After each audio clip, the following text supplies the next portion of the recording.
We've kind of reached a new era in AI. Public model launches are over.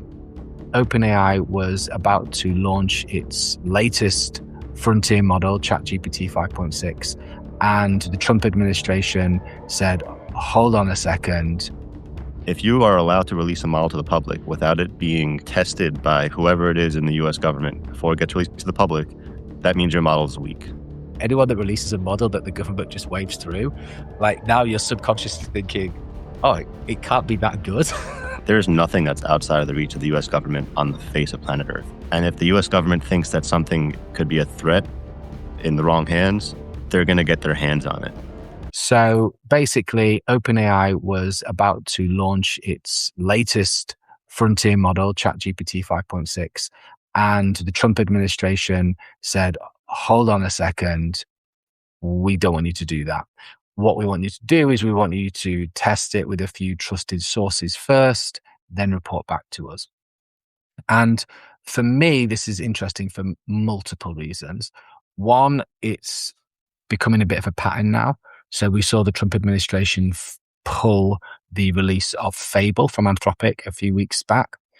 And here they're at least telling OpenAI, you can use it in a certain way. Again, the Trump administration don't really want non-US nationals to have massive access to it. And the other thing that's really interesting for me here is that actually about a month back now, the Trump administration was very close to signing into legislation this exact thing of every single time a new model gets released by a US AI company, big tech company, the US government will have eyes on it and will make a decision whether or not it can be released in full to the consumer market.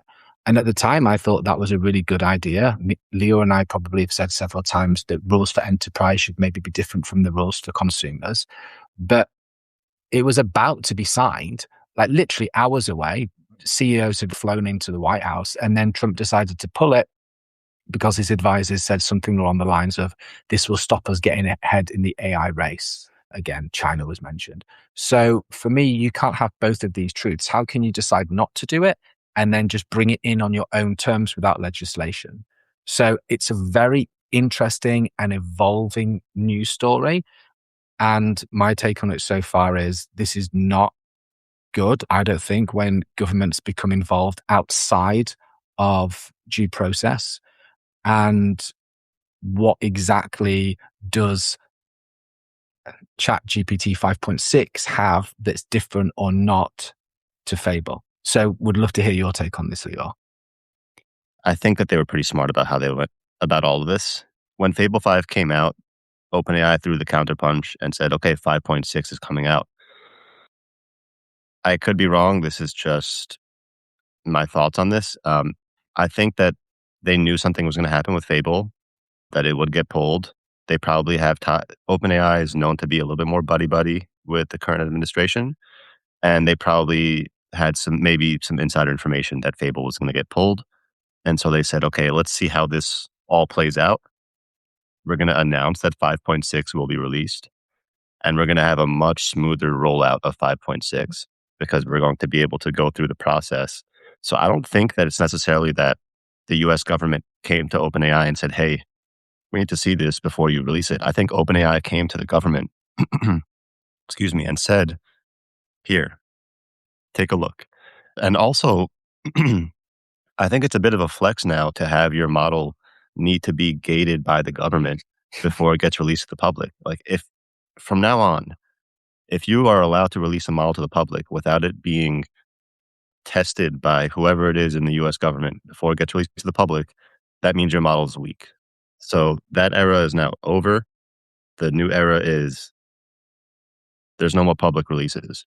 And I think the only thing I can say for sure, aside from who was speaking to who knew what, is that OpenAI was at least smart in throwing the counterpunch.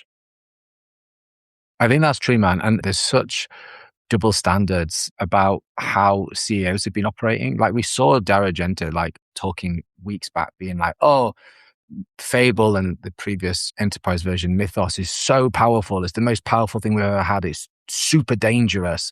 And then being surprised when the government decides it is super dangerous, right? Like you can't have it both ways. Um, I personally, we always say we're not going to get into politics, but everything's about politics.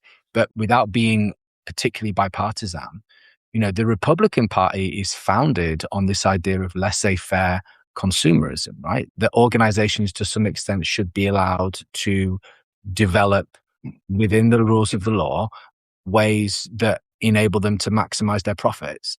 And this kind of interfering from a government, from a Republican government, just seems very strange to me. If this was the Democrats doing, I think there would be a lot more outcry from the Republicans for what this says and also the precedent that this sets as well. I also think you're right in that those public releases are dead in the water. And anyone that does release a model, I've not thought of it like that, but you're so right. Anyone that releases a model that the government just waves through, like now you're subconsciously thinking, oh, it can't be that good. Or Yeah. it can't be that powerful. Yeah. I will just comment on what you just said there. I think like the Republicans say the Democrats can't do anything right. The Democrats say the Republicans can't do anything right. But I noticed somewhere in the chat, someone said, unless you release a model that's outside of the reach of the US government, there's nothing that's outside of the reach of the US government on the face of planet Earth. That's the Mm, honest truth. And if the US government thinks that something could be a threat in the wrong hands, they're going to get their hands on it. So I think there was no way around this, regardless of political party. This is now how AI releases are going to be. absolutely. And, I think Farida's talking in the chat, hi Farida Khalaf, about, as you were saying, Leo, this was very strategic. I think, OpenAI probably realized how powerful Fable was and that it had GPT 5.6 lined up. And then there was all these like reports about who dobbed them in, who grassed on them, who snitched in terms of it being too powerful. And there's so much, Machiavellian behavior going on behind the scenes. I mean, because it's not even billions of dollars we're talking about, right? It's like trillions of dollars of infrastructure and investment. And I think people just need to be wary of that and just to go in with your eyes open. And again, we'll point to the fact that you probably don't need Chat GPT 5.6 or Fable to use AI for most of the things that you're using it for, right? And again, lots of news about how AI is just going to continue being more expensive. So my advice with all of this is just, really look at it with your eyes open, watch what people are doing, not what they're saying, and just, ask about the rationale behind why these things have happened at certain times as well. Yeah. I will just add, I think that local models are going to be more and more popular as this type of stuff keeps happening.